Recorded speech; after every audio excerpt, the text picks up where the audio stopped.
Farinha pra nós é ouro que a gente come. Farinha pra nós é lei, que acaba de vez com a fome. Farinha d'água, farinha seca, farinha clara, farinha preta. Farinha pra nós é festa da mandioca.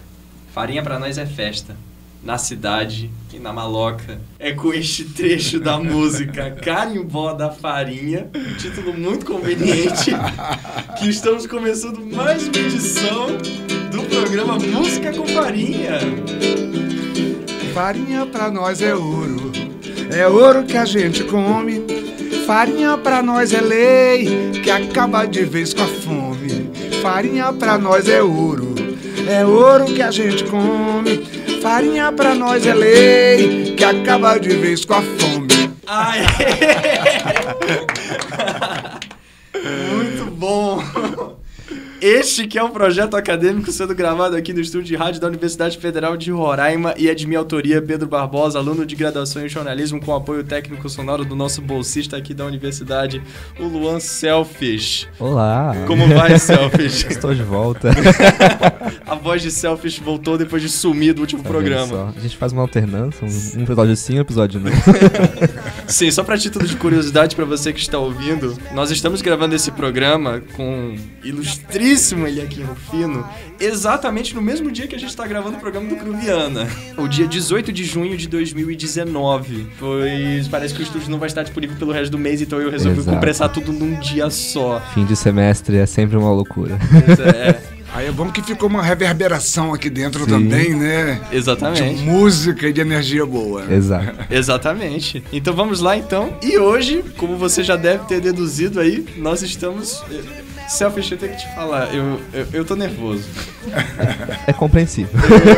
Eu estou nervoso porque nós estamos diante de um gigante da música daqui do estado. Eliakim Rufino, gente. Eliakim, por favor, se apresente. Eu tô aqui, uma alegria. Eu tenho uma história também com o jornalismo. Eu fui estudante de jornalismo. Sim, eu sei. Eu fui estudante aos 18 anos. Aos 18 anos eu ingressei na Federal de Goiás, em Goiânia, no curso de jornalismo. No ano de 75, né? Sim. Que é um ano emblemático de perseguição à imprensa no país. É o ano em que o Vladimir Herzog é assassinado, né, pela polícia política do regime militar, da ditadura militar, e há uma preocupação muito grande de todo mundo com isso de ser jornalista naquele momento, né? Inclusive é dessa época aquela exigência de diploma para exercer o cargo de jornalismo, né? Que era para banir da imprensa intelectuais e colaboradores extras, né? Então eu abandonei a faculdade de jornalismo nesse ano, claro, porque a coisa ficou perigosa, mas eu nunca abandonei o jornalismo, né? Eu vou ser sempre um apaixonado pelo jornalismo. Aqui mesmo, depois que eu volto para minha terra, eu faço programa de rádio, escrevo 10 anos na imprensa, artigos de opinião. Sim. Fiz programa na televisão com o Neuber Eusek e a Vânia, o programa Roraimeira. Então, eu sou um apaixonado pelo jornalismo e só tenho aplausos para quem faz jornalismo cultural como esse que você está fazendo aqui agora. Ô, gente, meu Deus, eu ainda estou nervoso. Traçando aqui só um perfil rapidinho aqui do Eliakim, é o mais curto que a gente pôde conseguir fazer aqui. Eliakim foi e continua sendo, de certa forma, junto com Neuber Uchoa e Zeca Preto, parte do movimento Roraimeira, considerado fundamental para a fomentação da cultura roraimense nos anos 80, por meio de músicas que declaram amor ao estado, como Cidade do Campo e Roraimeira Macunaímando, em uma mistura de MPB com ritmos caribenhos e indígenas. Ao todo, Eliakim possui 5 álbuns lançados solo, outros 5 com o trio Roraimeira, 11 livros publicados, diversas turnês patrocinadas por entidades como a Petrobras e a honraria Ordem do Mérito Cultural, considerada a maior de todo o país, concedida pelo agora extinto Ministério da Cultura no ano de 2018. Além disso, atualmente, né, no presente momento, junho de 2019, ele está em uma turnê pelo Sesc, chamada Projeto Arte da Palavra, e está aí selecionado para o prêmio Grão de Música edição 2019. Eu só peguei alguns momentos assim da tua vida e já deu um currículo exemplar, assim. Sou uma pessoa de sucesso. Sou uma pessoa bem-sucedida. Exatamente. Então a gente vai fazer o seguinte, Eliakim. O ponto de partida que seria bom seria justamente esse que você mencionou no começo. Você começou fazendo faculdade de jornalismo, né, em Goiás. Fui obrigado a abandonar. Exatamente. Pela conjuntura política da época. Eu realmente queria saber o que aconteceu daquele ponto pra você começar a ter o contato com os ritmos mais caribenhos da música, começar a ter... Essa audição começa mesmo na minha infância aqui, porque, voltando, eu nasço aqui em Boa Vista em 56 e no ano seguinte, em 57, é inaugurada a primeira emissora de rádio. Olha que coisa boa, cara. Eu nasci, eu não podia ficar sem música. Privilegiado, né? pô. Já. Então aconteceu, quis o destino que quando eu tivesse 1 ano de idade, fosse inaugurada uma rádio. Meus pais compraram um rádio de pilha e de maneira que a minha casa, durante a minha infância, minha casa pobre aqui em Boa Vista, uma cidade que não tinha energia elétrica, não tinha água encanada, não tinha nada. Mas tinha um rádio de pilha, tinha uma emissora de rádio. E a gente ouvia aquela rádio só nas poucas horas que ela ia ao ar, porque também tinha a questão da energia. Mas aconteceu um fenômeno aí que durante a noite, esse radinho de pilha sintonizava a Voz da América, a Rádio Berna, Suíça, a Voz da Alemanha, a Rádio Havana, Cuba, com programação em português, a Rádio Quebec, do Canadá, todas as rádios do Caribe, de Guadalupe, São Martin, Martinica, todas as emissoras de rádio da Venezuela, Rádio Rumbo, Rádio Caracas, Rádio Barquisimeto. Então de repente, eu tinha o mundo na mão através do rádio. Gente. Ouvindo mambo, bolero, salsa. Você teve algo parecido com a internet. Através de um radinho de pilha. Exatamente. Então, essa influência da música fica aí. E aos domingos eu ia à Igreja Batista, ouvia aqueles hinos da igreja, né, que são do século XVIII e tal, né? Sim, sim. Então tinha esse contrabalanceio aí também, né? Mas os ritmos chegam aí. Eu saio para estudar fora, isso de estudar em Goiânia e tal. Você tinha uma estação favorita, assim, um artista favorito, assim, algo que você mais gostava desse radinho? Olha, a rádio, ela é inaugurada em 57, mas a partir de 64, com a tomada do poder pelos militares, essa rádio passa a ser um instrumento ideológico da ditadura militar. E a primeira providência é a nacionalização do repertório. A rádio vira uma rádio nacional.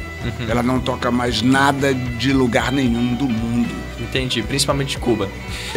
Ela foi criada aqui para, inclusive, deter a audição da Rádio Havana, Cuba, né? E é potentíssima, né, essa rádio. Então, isso também vai me marcar, porque a partir de 64, eu só tinha 8 anos, e até os 16, quando eu vou sair para estudar fora, durante 8 anos, eu vou ouvir na rádio somente música brasileira. E como na minha casa não tinha toca-disco, nem nada, eu não tinha como ouvir música estrangeira. Eu não ouvi música estrangeira dos 8 aos 16.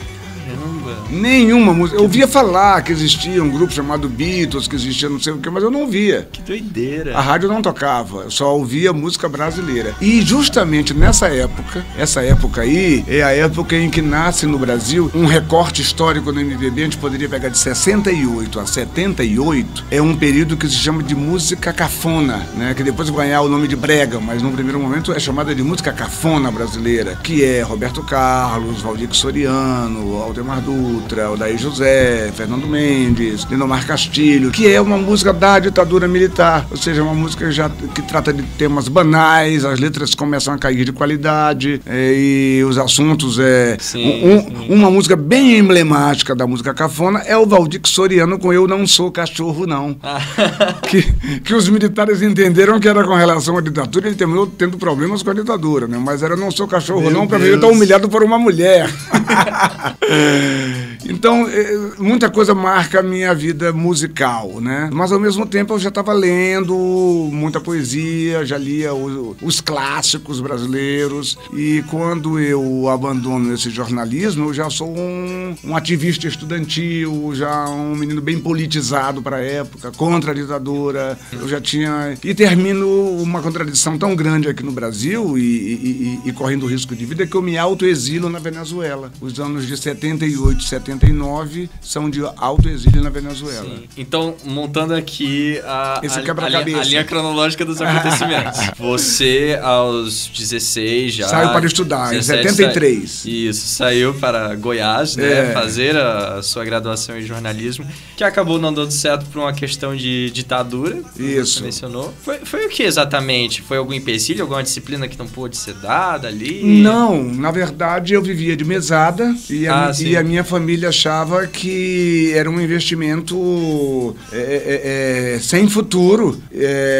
Literalmente, né? Você podia morrer. Podia morrer, exatamente. E aí eu abandono a faculdade, passo esse período no Brasil numa militância e numa errância também, é um período hippie da minha vida, porque a década de 70 é também chamada de a década do desbunde, porque só tinha 3 maneiras de você reagir à ditadura. Ou você capitulava, ou você se curvava, né? Ou você se entregava, você metia o rabo entre as pernas e pronto, baixava a cabeça. Ou você pegava nas armas, ia pra guerrilha, ou você desbundava, né?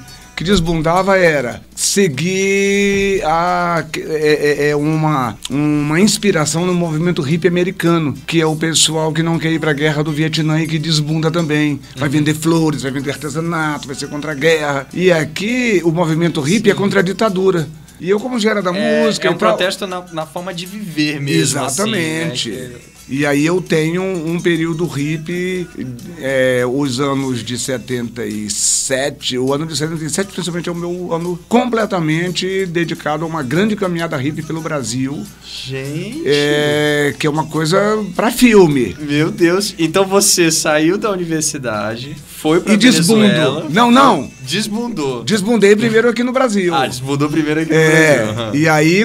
Eu, durante o ano de 77, que é o ano mais radical da minha viagem do desbunde, é também de 78 para 79, há uma troca de mais um ditador. A ditadura já estava com 14 anos de duração e no início de 79 anuncia-se o presidente, o general Figueiredo, por um mandato de mais 6 anos, o que levaria a ditadura já para 20 anos. Então é nesse momento, no início de 79, em que eu saio da estrada e abandono o Brasil e me mudo para Venezuela. Porque eu tinha como perspectiva pela frente mais 6 anos de ditadura e aí... Você pensou, mais 6 anos no mínimo desse negócio. Não ia dar para segurar. Sonhei com o Canadá, com Nova Zelândia, com a Austrália, que recebiam brasileiros nesse momento, mas os militares sabedores disso, eles criaram um preço para o passaporte. Então, o passaporte começou com 8 mil, depois 12 mil, depois 16 mil, depois 22 mil para tirar um passaporte.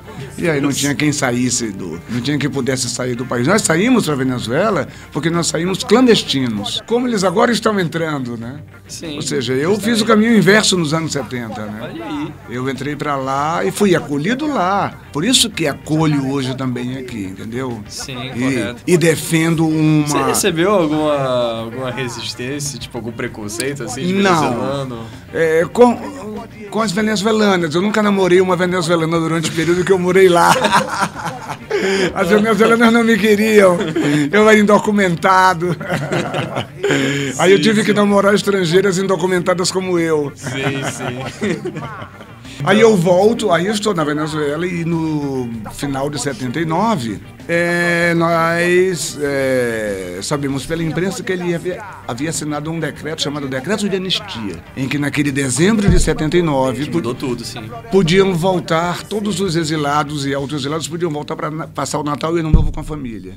Aí eu resolvi voltar.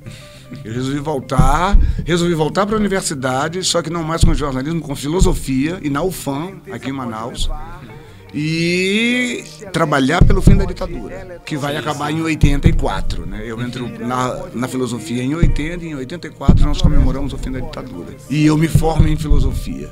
Gente, que massa aí. Eu tô me perguntando, self-style, tá tendo algum problema com a mesa aí ou tá de boa? Ah, meu Deus. Não, é porque a gente sempre tem esse negócio com a mesa, né? De bater na mesa. Ah, eu bati na mesa, Sou músico, meu irmão. Exatamente. É percussão, Isso é uma coisa que a gente fica falando aqui direto. Tipo, mano, como é que a gente tem um programa aqui de música? Que não pode bater na mesa, música, né? Traz baterista, pô, celular. Mas todos os programas, eu não sei como foi os que eu não tava aqui, mas todos os programas que eu tô aqui, a galera bate. Alguém bate na mesa, né? Não, então, o Dude. Então já tem que colocar um aviso aqui, trate a mesa com carinho. A Lízia mesmo. Isso.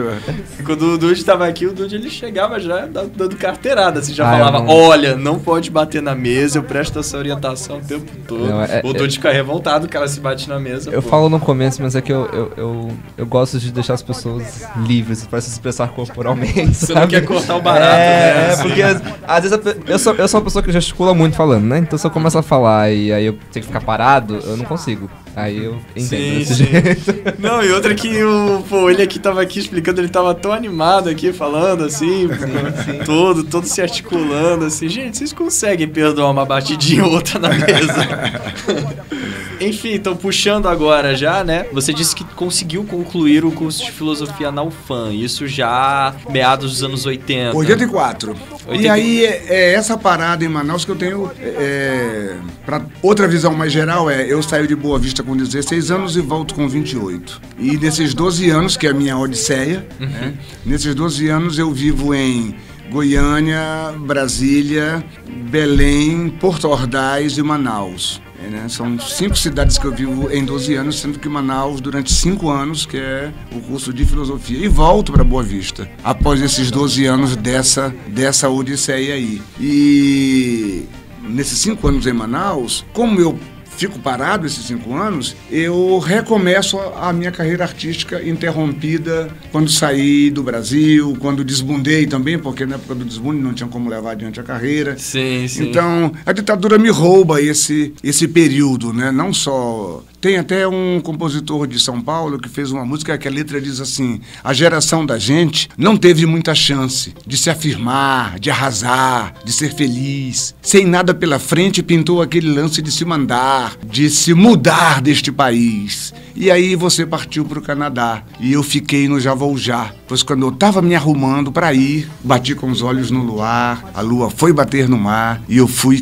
ficando. E eu terminei saindo, né? Ou seja, mas a geração da gente não teve muita chance. Aos 16 anos eu saí daqui porque aquilo era um lugar ruim, que não tinha escola, que não tinha nada, era um lugar que eu tinha que sair. Mas quando eu estudei filosofia e resolvi voltar, eu já voltei com a mentalidade de que se o lugar é ruim eu vou voltar para mudar. Sabe? Muito bom.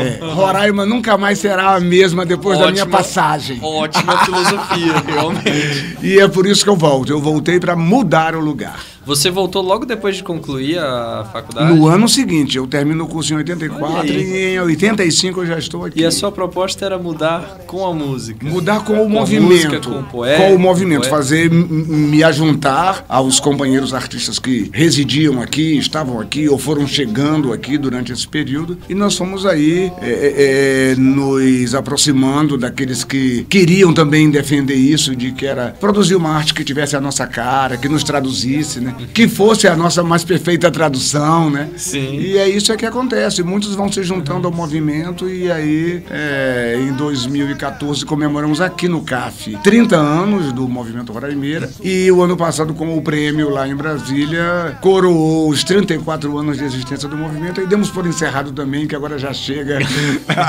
O prêmio foi assim, a azeitona na empada, né? Foi o passo adiante. Passa adiante, que já tem outras bandas também, né? Que já... E também as nossas carreiras solos, nós nunca abandonamos. O Neuber tem uma carreira solo bem consistente, né? Tem os sucessos dele fora do Roraimeira, né? Eu também, o Zeca também. Então nós temos o Roraimeira sempre foi pra gente assim a militância. Né? Sim. Aquela militância coletiva por Roraima e essa, né? Mas cada um tem sua carreira solo. Eu tenho 2 atividades, a de escritor e a de compositor.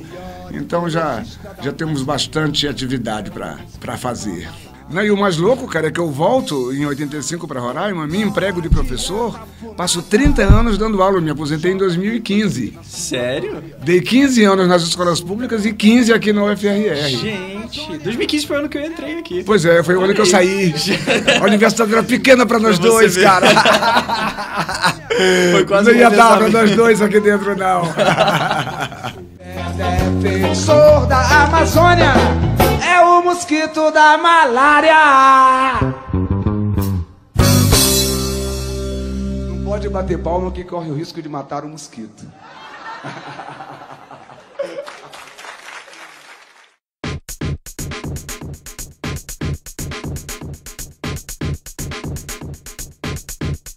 Vamos mostrar a língua erótica, a língua radical. Vamos mostrar a língua... Uma curiosidade que eu tenho. Como é que foi o teu primeiro contato com o Neuber e com o Zeca? E no que nisso vocês pensaram, a gente tem que fazer alguma coisa pra falar de Roraima? O primeiro contato foi em julho de 80. Eu estava no meu primeiro ano de filosofia em Manaus e vim de férias pra cá, mês de julho, aquelas férias, né? Vim de férias e cheguei na cidade e soube que ia acontecer um festival por ocasião do 9 de julho, aniversário da cidade, né? E um festival, naquela época, o governador era um brigadeiro, o prefeito era um major e o organizador do festival era um sargento, né? Legal. Aí eu disse, olha que coisa interessante, né? Um festival cultural militar. Assim, e aí fui lá no Hélio Campos, no ginásio Hélio Campos, onde já iria acontecer a primeira noite do festival. E me deparei com uma multidão lotando o Hélio Campos. Foi o primeiro festival de música. E quem estava concorrendo? O Neuber Show e o Zeca Preto. Ah, sim. Eles eram moradores, eles não saíram para estudar. Bom, o Zeca ao contrário, ele veio do Pará morar aqui, trabalhando, né? E o Zeca nasceu, e o Neuber nasceu aqui, mas não teve essa história de sair para estudar, ele ficou aqui mesmo, né?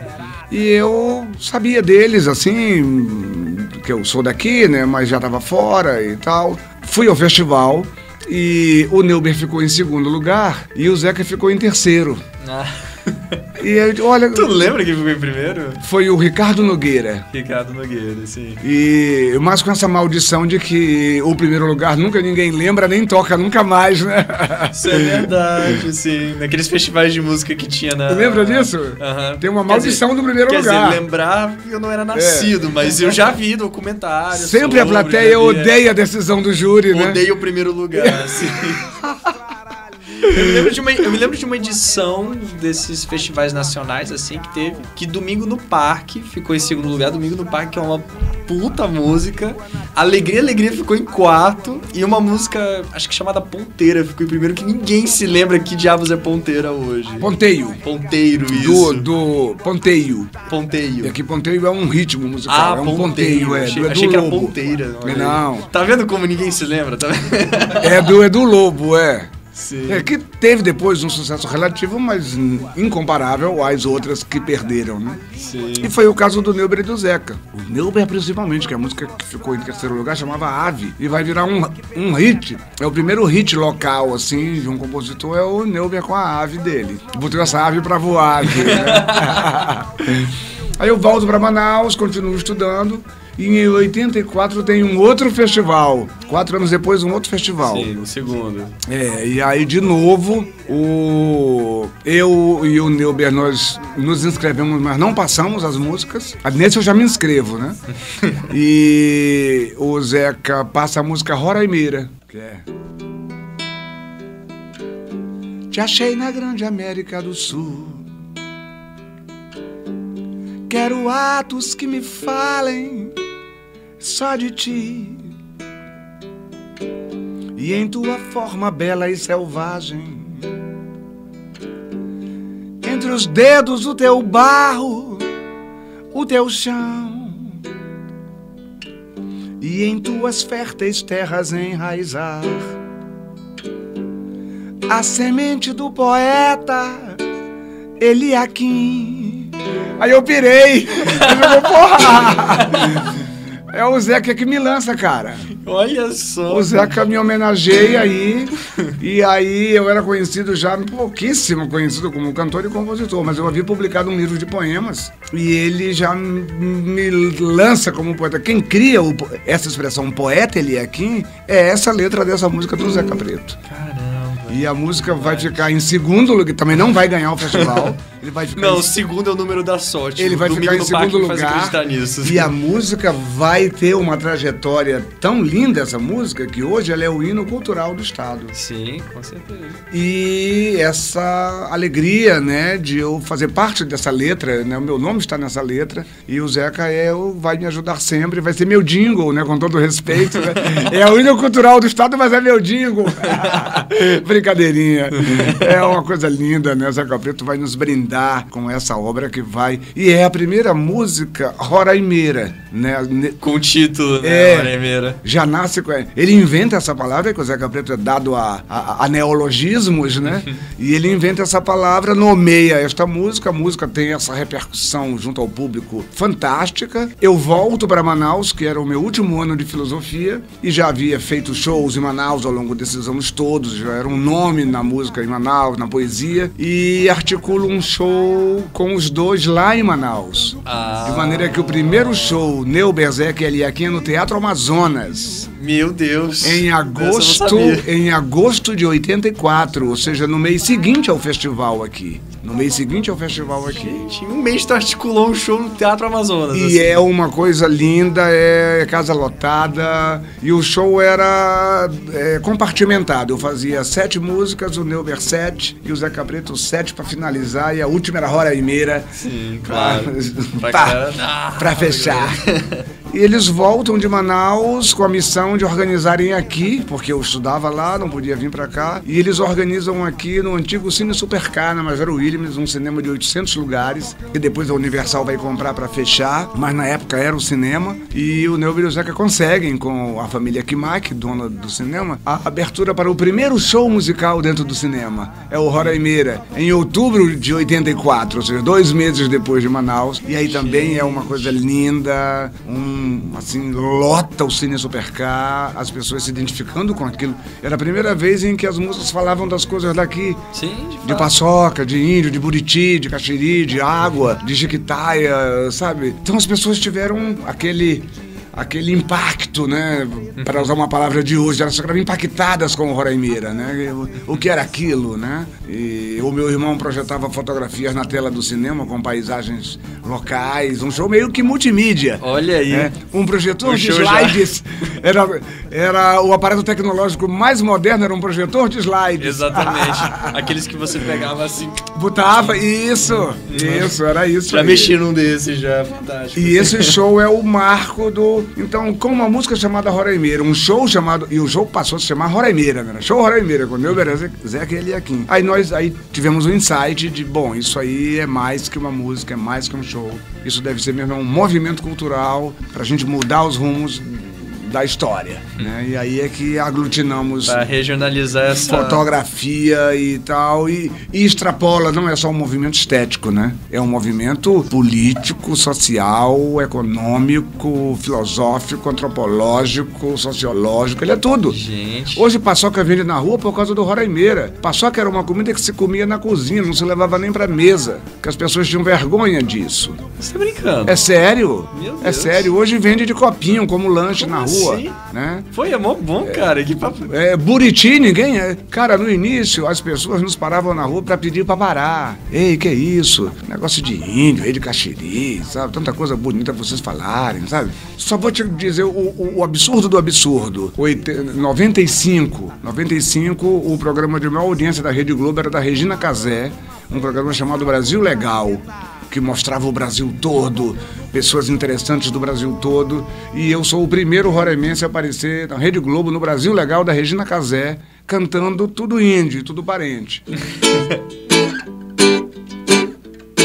Tudo índio, tudo parente.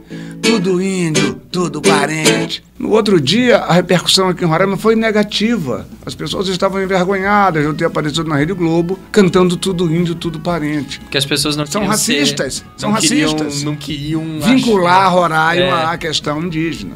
Gente. Então, o Roraimeira é um movimento que ele também não tem a repercussão que ele mereceria no seio de um povo menos preconceituoso, né? Em qualquer lugar do mundo ele teria uma aceitação fantástica, porque ele era uma opção pela estética. Nós do Roraimeira, nós optamos de que em nenhum momento nós falaríamos das desgraças locais. Era um show de divulgação turística, era um show de positividade, era um show para botar Roraima para cima. E a gente não falava dos problemas, os muitos problemas que nós temos aqui, né? De desmatamento, de garimpo ilegal, né? De agressão ao meio ambiente, né? Enfim, né? Da questão do racismo, né? Esses problemas estavam fora da estética do Roraimeira, mas nós sempre fomos sabedores deles, né? Nós não quisemos levantar esse tipo de bandeira porque não queria fazer do movimento uma militância política, né? Não, de certa forma, vocês já tinham ali um posicionamento muito claro, exato, né? Querendo exaltar as positividades. Exato. Que e isso vai, como é um movimento pró-vida, ele vai ser rebatido pelas pessoas antibióticas, né? E é esse embate aí que nós vamos vencer. Nós vamos vencer. Hoje o Roraimeira cresce o número de TCCs e de trabalhos acadêmicos sobre o Roraimeira, mestrados, doutorados. As bandas, né? As bandas tocam, as crianças cantam. É impressionante você ver, tipo, bandas que realmente abraçam Jean Rock, a Marambaia, Jean Rock, Urutu, Bodó Valorizado, né? Você vê bandas aí, uma nova Garden. Garden foi a primeira. Garden, sim. Você tem bandas aí recentes que abraçam, né, essas influências. Eu acho que saímos vitoriosos da parada. Vocês se deram bem, sim, sim.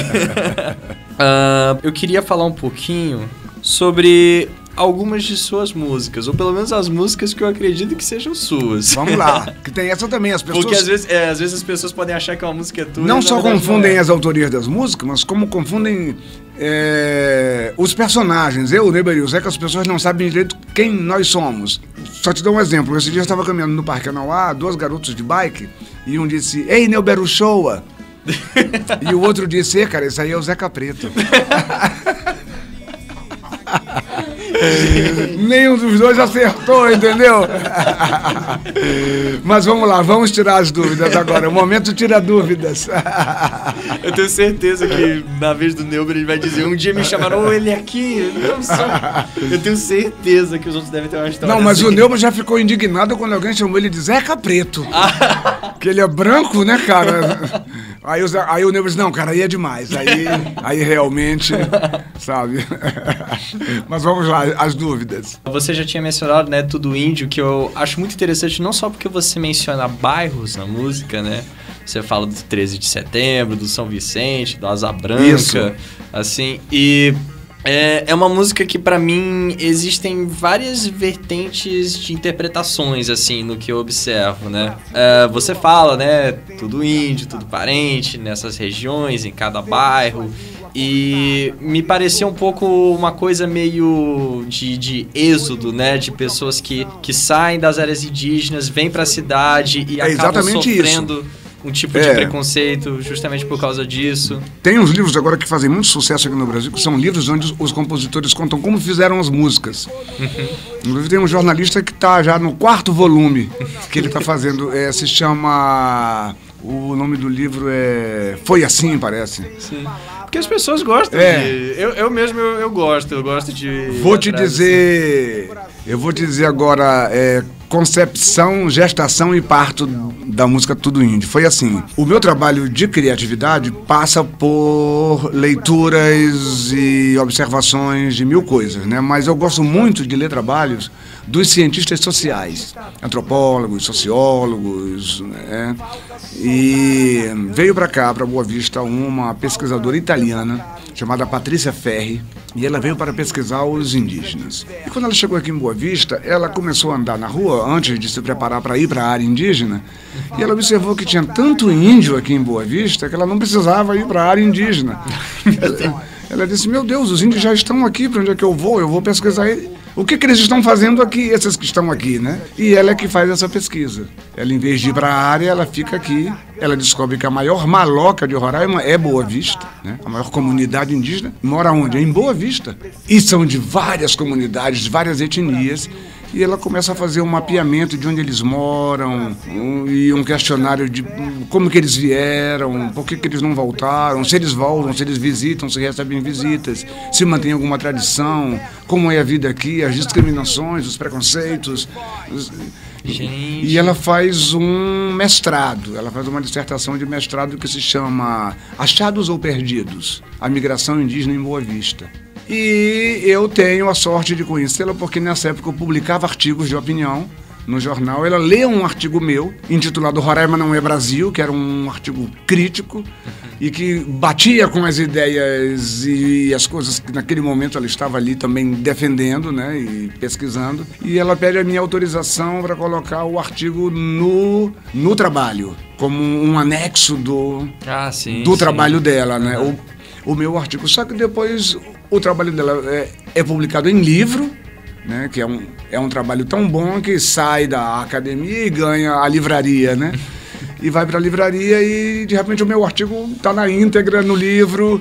E a gente se conhece, se aproxima, e eu tenho a curiosidade, claro, de ler o livro. E quando eu acabo de ler o livro, é claro, eu já estava fervilhando para fazer uma música, me dando conta de que na MPB, de um modo geral, não existia nenhuma música até então que falasse de índios num contexto urbano. E nem os trabalhos dos antropólogos, né?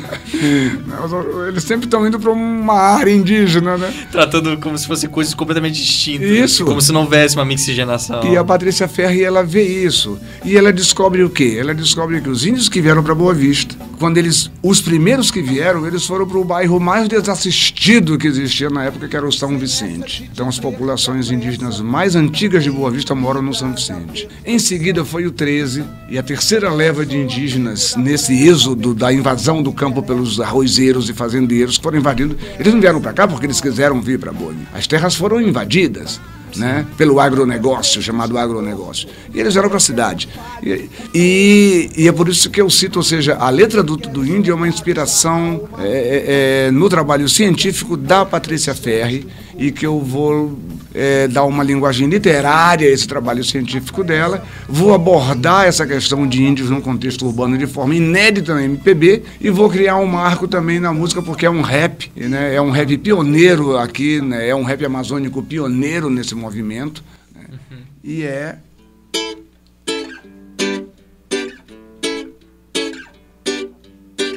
eu conheço o Apixana que mora no 13, e ele sabe de outros 100 que também moram lá. Muita gente, índia, muita gente, no Conselho Indigenista Macuxi de São Vicente. Tudo índio, tudo parente. Tudo índio, tudo parente. Tudo índio, tudo parente. Tudo índio. Em cada bairro da cidade, cada tribo tem o seu representante. Os Tuxauas se reúnem toda a semana na Associação do Asa Branca. Tudo índio, tudo parente. Tudo índio, tudo parente. Tudo índio, tudo parente.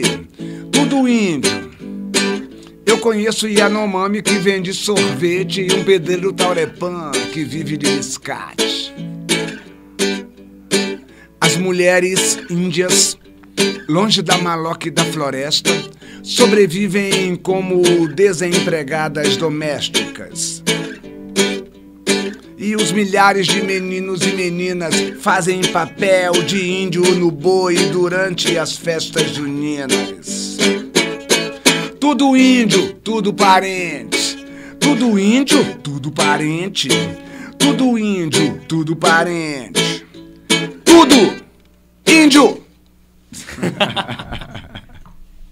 E é com essa música que eu vou pro Brasil legal, né? Que eu vou pro Brasil todo, né? Mas o meu primeiro sucesso, assim, de música mesmo, é esse aqui, ó. Letra minha, música do Armando de Paula. Teve mais de 6 gravações dessa música. Hoje quem defende a Amazônia é o mosquito da malária. Se não fosse esse mosquito, a floresta virava palha. Salve, salve, salve ele. Viva sua febre incendiária. O maior ecologista da Amazônia é o mosquito da malária. Não adianta a Funasa, joga fumacê na sua casa. Super defensor da Amazônia é o mosquito da malária.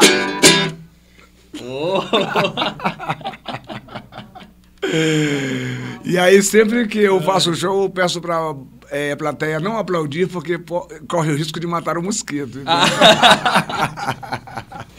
Nossa, se fosse pra fazer hoje em dia já teria uma turma muito maior. O mosquito da malária ganhou aí companhia. Tem dengue, tem zika, tem chikungunya.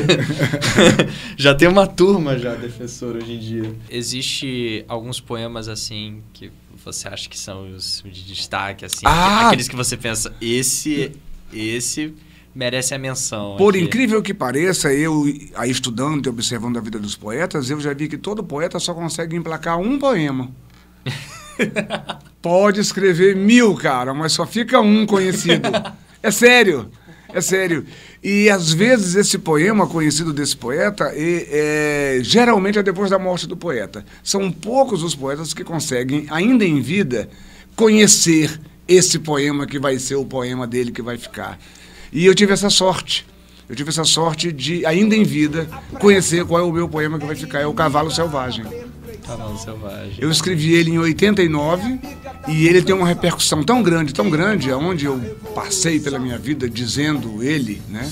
Que eu passei eu sou um poeta da oralidade, né? Eu sou um poeta falante e eu passei a vida toda dizendo esse poema.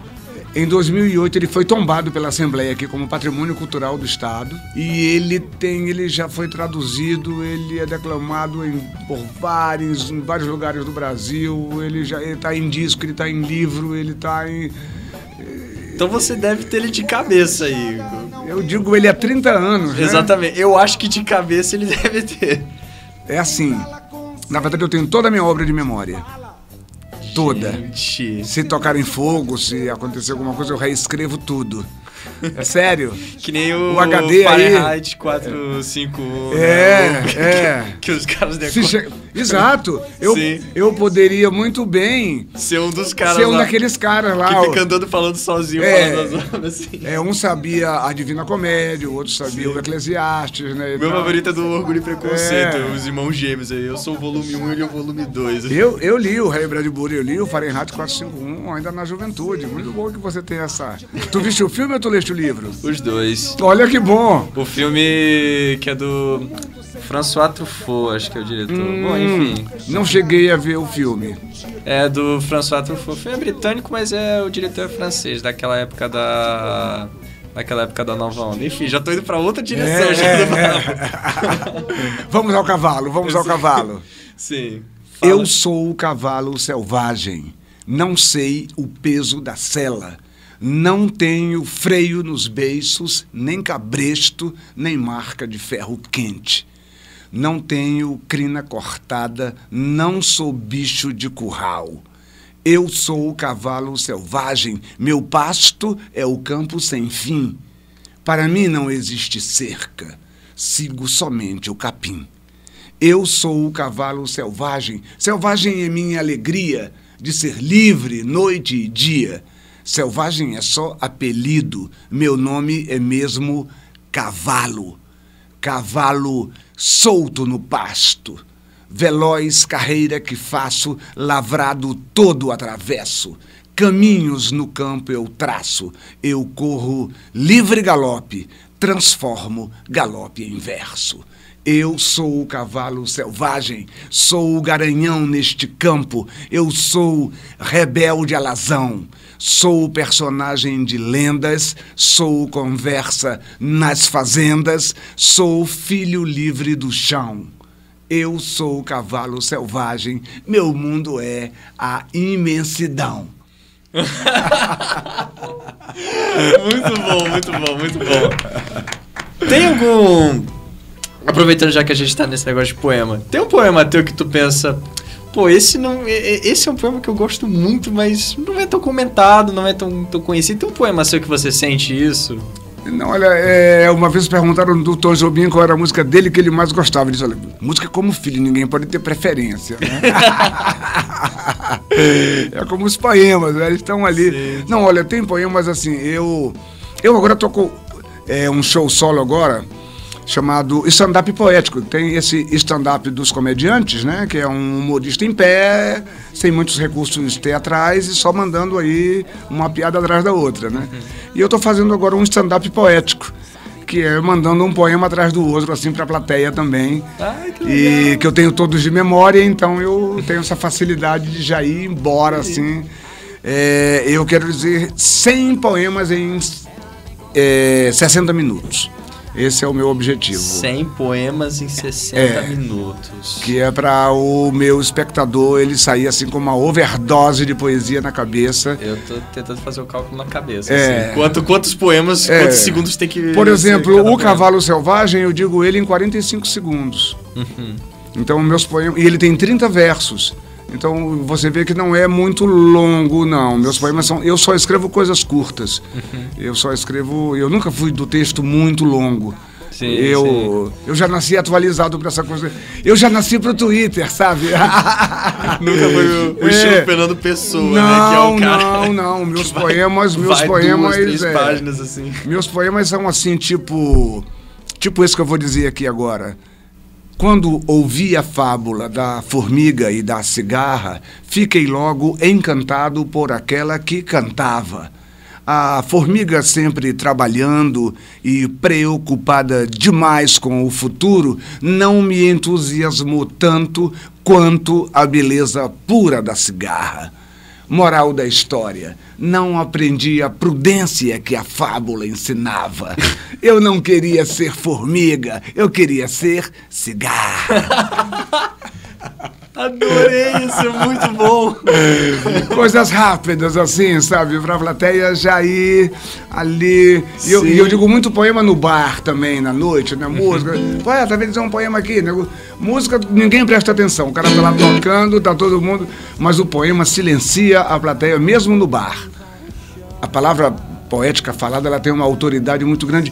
E a palavra poética, ela tem uma autoridade... Porque é um tipo de oratória que já chama a atenção, né? Ainda agora, eu fui falar que não tinha muita vocação para o trabalho acadêmico e eu me perdi na conversa, mas eu queria me referir ao seguinte, que hoje, Pedro, o texto mais autoral que existe é do poeta, porque os outros têm muitas aspas.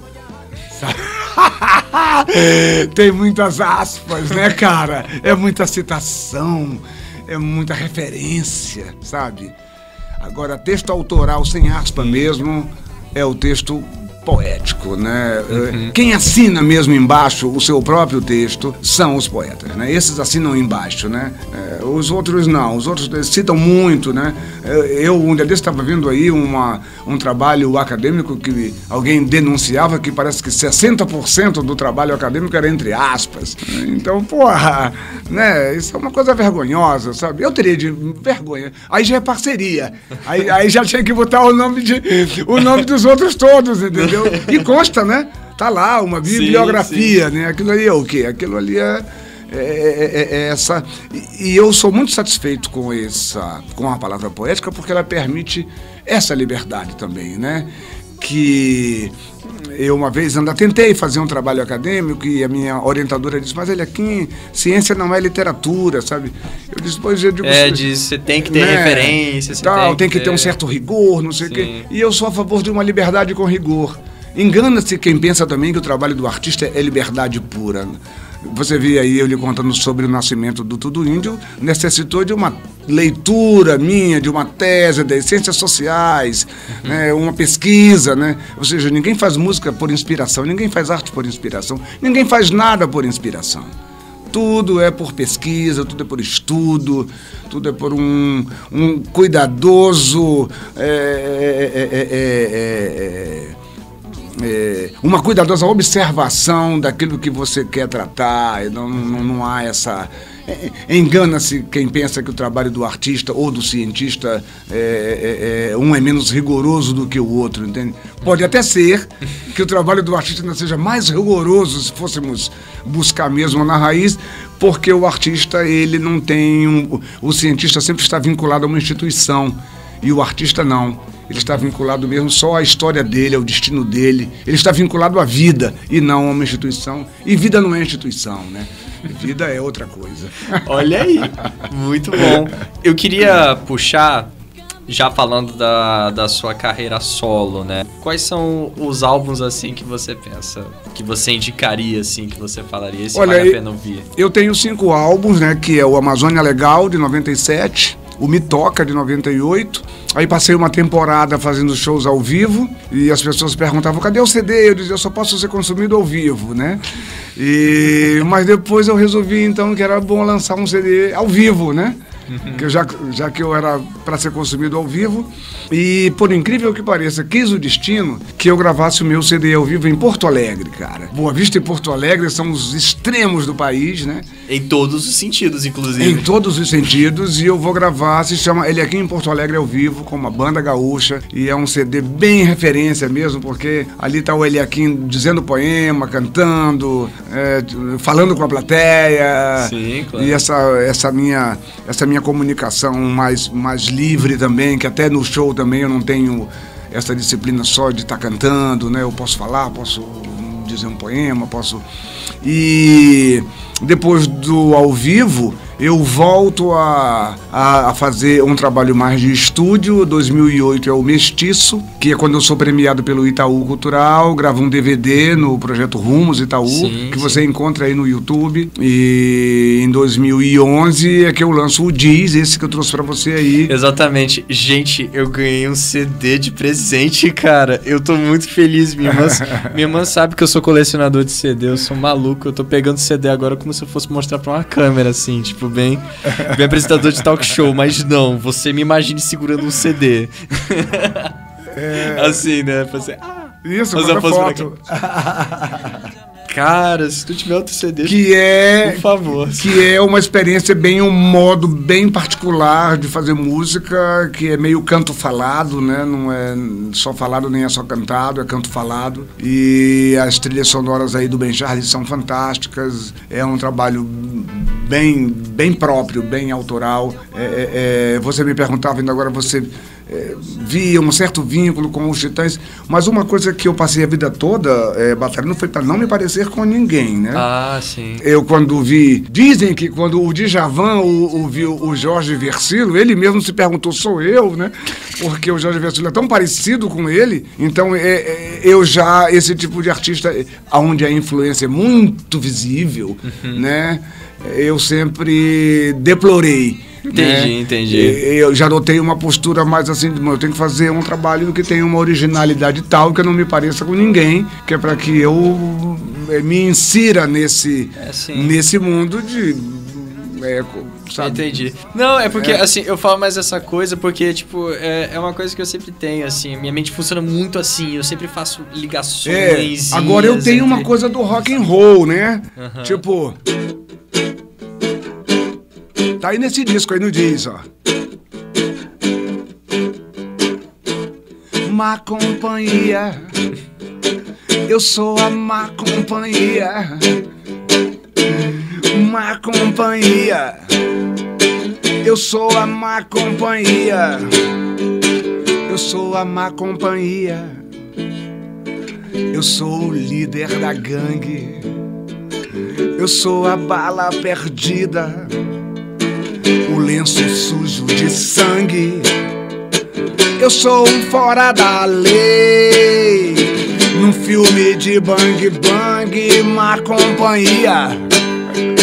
Eu sou a má companhia. Rock and roll. Aí. Então nisso eu me aproximo também, né? Eu tenho uma coisa muito boa, cara, que é esses 30 anos lecionando. Eu lecionei sempre para jovens, né? 15 anos nas escolas públicas para crianças e adolescentes. E aqui na universidade para jovens. Então eu tive essa sorte de ter uma profissão maravilhosa, essa de professor, que me proporcionou passar 30 anos convivendo com adolescentes, jovens, né? Isso em grande parte me rejuvenesceu, me atualizou. Como se diz hoje em dia, é atualizar mesmo, né? Quando tu clica para atualizar alguma coisa, né? Sim, sim. Eu fui me atualizando, né? Assim, na comunicação com eles e tal. E uma coisa boa do Roraima também, eu, o Neuber e o Zeca, nós sempre estivemos muito antenados para isso. Você vê, por exemplo, que a nossa obra não é uma coisa do passado. Você vê que a música Casinha de Abelhas, do Neuber Ochoa, que hoje é um sucesso na cidade, é bem recente. Ele compôs bem recente, não é da época de ouro, não é da época da borracha do Roraimeiro, entendeu? Já é bem recente, né? Foi Casinha de Abelhas. A minha Pimenta com Sal, de 2012... Pronto, né? Pimenta com Sal. Eu queria que você comentasse a música. Porque assim, eu tenho amigos que gostam muito dessa música. É uma música muito querida, inclusive, pelo movimento LGBT, sabia? Exato. Eu vejo muita gente do movimento LGBT que adora essa música. Foi por isso que a Daniela Mercury adorou cantar com a Gabi Amarantos num Criança Esperança, de 2013. Porque a Daniela, naquele momento, estava saindo do armário, né, para usar aí a linguagem que é uma linguagem meio horrorosa, mas, na verdade, ela estava tornando pública sua condição... Sua sexualidade. Sua sexualidade, né? Talvez até devemos evitar essas expressões, né? Sair do armário já, né, sua cara? orientação sexual. Isso é uma coisa desrespeitosa. Porque também tem diferença entre sexualidade e orientação sexual. Enfim, é muita coisa. Tem muito conteúdo, assim, do mundo LGBT, que às vezes tem um joguinho de palavras. Assim. Tinha uma palavra que eu acho muito legal, que era antiga, que é se assumindo, né? Né? Eu acho legal, sim, né? Sim. Que tu pode te assumir em vários níveis. Por exemplo, isso do Roraimeiro é um movimento de se assumir roraimense. Né? Se assumir roraimense. Você pode se assumir indígena, você pode se assumir várias coisas, não só na questão da sexualidade, mas na questão também da identidade. Assumir identidade, então, equivale a assumir sexualidade. Né? Eu queria, inclusive, tá aí, eu queria saber... pra você ver como eu tô por fora, eu queria saber o que é a gíria frisson, que eu realmente não sei. Frisson é uma palavra francesa que significa arrepio. Frisson. É um frisson, causou um frisson, causou um arrepio. Frisson. É um frisson. Exatamente, fala com o nariz assim. Olha só, por favor. Quem viu uma preta e uma branca de mãos dadas na praia, provocando frisson? Quem viu uma preta e uma branca de mãos dadas na praia, provocando frisson? O que a preta tem de redondo, a branca tem de delgado. Que a preta tem de pimenta, a branca tem de salgado. Pimenta com sal, sal com pimenta, uma branca, uma preta, sal com uma lagueta. Pimenta com sal, sal com pimenta, uma branca, uma preta, sal com uma lagueta, provocando frisson. Quem viu? Muito bom, a gente já tá... Muitos aplausos. Gente, então eu acho que é isso. Eu acho que a gente finalizou já. Finalizou. Sim. Finalizou com pimenta com sal. Exatamente. Finalizou com o tempero, né? A comida estava servida, faltava só pimenta com sal. Exatamente, faltava só aquele tempero. Eliakim, existe alguma coisa a mais que você queira acrescentar antes de encerrarmos aqui o programa? Cara, quero dizer que eu continuo trabalhando aí nessa minha turnê permanente pelo Brasil, pelo mundo. Já fiz shows fora do país e voltarei a fazer sempre que convidado, sempre levando o nome de Roraima. eu tenho esse compromisso com a minha terra. Eu acho que nós temos que nos orgulhar de ser aqui do extremo norte, assumir cada vez mais essa identidade mesmo com orgulho, sabe? Eu vejo pessoas daqui de Roraima agora que estão se formando no Rio Grande do Sul, na hora da formatura, põe Macunaíma pra tocar. Já viste isso aí na net? Já. Gente que está se formando não sei aonde, põe Macunaíma, sabe? Isso é lindo, né? Criou-se uma referência, né? Então... e quero parabenizar vocês pelo programa também, legal. Eu sempre acho que vocês tinham que invadir mais a rádio aí da universidade também, sabe? Não só as turmas de radiojornalismo, mas os estudantes de jornalismo que gostam do rádio, que apostam no rádio. Essa rádio, ela precisa de mais vida, né? Um dia eu vou invadir a rádio universitária e eu vou dizer, bota esse pendrive aqui do programa, deixa, entendeu? E é uma rádio que de vez em quando até toca aqui a música local, mas sem ficha técnica. Sim, né? sim. E a rádio tem um compromisso de dizer quem tá cantando, entende? É meio que uma coisa que me choca, a mulher que trabalha na limpeza dentro da universidade, ela é analfabeta, entende? Mas ela é analfabeta e trabalha numa universidade como? A universidade tinha que abrir um espaço no horário de trabalho dela para alfabetizá-la, entende? Não se pode manter uma funcionária analfabeta dentro de uma universidade. Como não podemos ter uma rádio universitária que não tenha um compromisso com a música local. Como é que é isso? A rádio é instalada aqui, a universidade é daqui, mas não tem um compromisso visível com a música local, não leva artistas lá, não tem um programa. E como esse programa bem prova, artista tem, e muito, de diversos gêneros. Exato. E a própria TV universitária também, que é uma TV que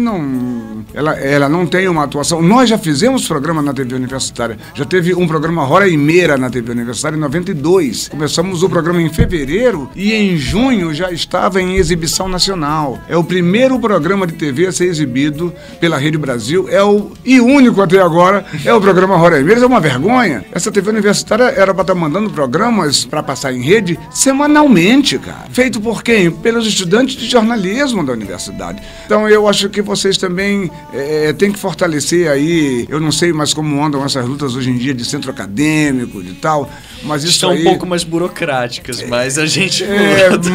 ou independente disso, esse programa poderia ter uma réplica lá, ser reprisado lá, ser feito lá e ser feito aqui, né? Enfim, tem várias sugestões de... Eu fiz rádio durante 10 anos aqui por isso. Quando eu cheguei aqui, a música daqui não tocava e não toca ainda, né? Não toca. Ou quando toca é assim, sem ficha técnica, né? Eu fui pro rádio. Eu fiz rádio 10 anos. Com programas os mais... Som Roraima, Cheiro Regional, Segura Peito. Os nomes dos programas são os mais doidos, né?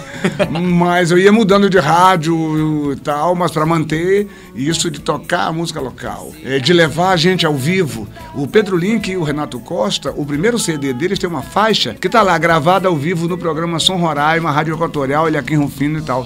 Eles aproveitaram uma gravação ao vivo durante uma entrevista e botaram na faixa do CD. Então são coisas que deixaram de ser feitas, mas que necessitam ser feitas, porque o mundo continua. As pessoas continuam compondo, os artistas continuam trabalhando. Mas só quero agradecer, parabenizar pelo programa e me despedir.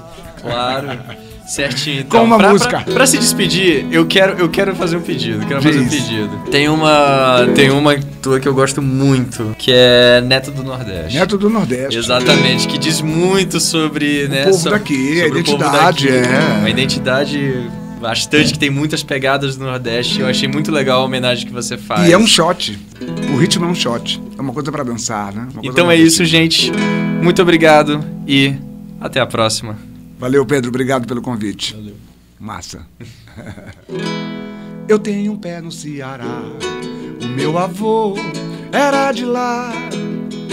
Eu tenho um pé no Maranhão, eu tenho mais, eu tenho a mão.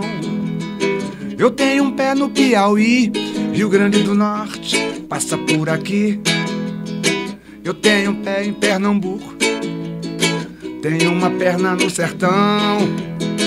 Eu tenho um braço na Bahia, uma costela em Alagoas, na Paraíba o coração. Quem é filho do norte é neto do Nordeste.